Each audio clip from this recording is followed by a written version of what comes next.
الرحمن الرحیم الحمدللہ والصلاة والسلام علی رسول اللہ اما بعد فاعوذ باللہ من الشیطان الرجیم بسم اللہ الرحمن الرحیم۔ گرامی قدر احباب، آج کی ہماری ویڈیو مسجد کے آداب کے بارے میں ہوگی۔ اکثر مسلمانوں میں یہ غلطی پائی جاتی ہے کہ مسجد میں داخل ہونے کے بعد وہ دنیاوی باتوں کے اندر، فضول باتوں کے اندر، لغویات کے اندر، غیبتوں کے اندر اپنے آپ کو لگا لیتے ہیں۔ اللہ تعالیٰ کو یاد کرنے کے بجائے وہ دنیا کی باتوں میں لگ جاتے ہیں۔ حالانکہ مسجد کو بنانے کا اللہ رب العزت نے جو مقصد بیان کیا ہے وہ یہ ہے، فی بیوت اذین اللہ ان ترفع، اللہ نے حکم دیا ہے کہ مسجدوں کو آباد کیا جائے، مسجدوں کا خیال رکھا جائے، مسجد کے اندر جتنے بھی رہنے والے ساتھی ہیں ان کا خیال رکھا جائے۔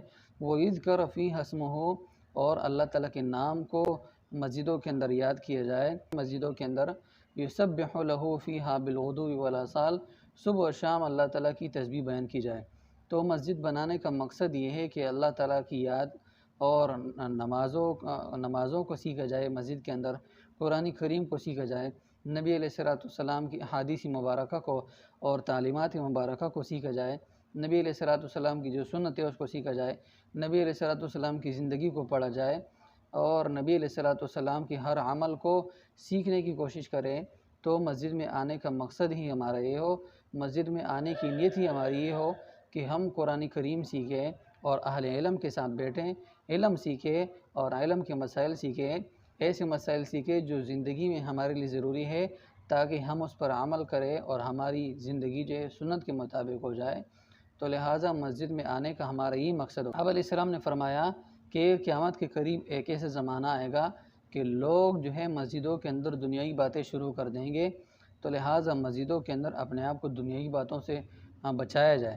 ایک دوسری حدیث میں آپ علیہ السلام نے فرمایا کہ دنیاوی باتیں کرنا مسجد کے اندر انسان کی نیکیاں اس طرح کہا جاتی ہیں جس طرح سو کی لکڑی کو آگ کہا جاتی ہیں۔ تو لہٰذا مسجد کے اندر دنیاوی باتیں کرنے سے، غیبتیں کرنے سے، فضول باتیں کرنے سے انسان کی نیکیاں ختم ہو جاتی ہیں اور انسان کی نیکیاں ضائع ہو جاتی ہیں۔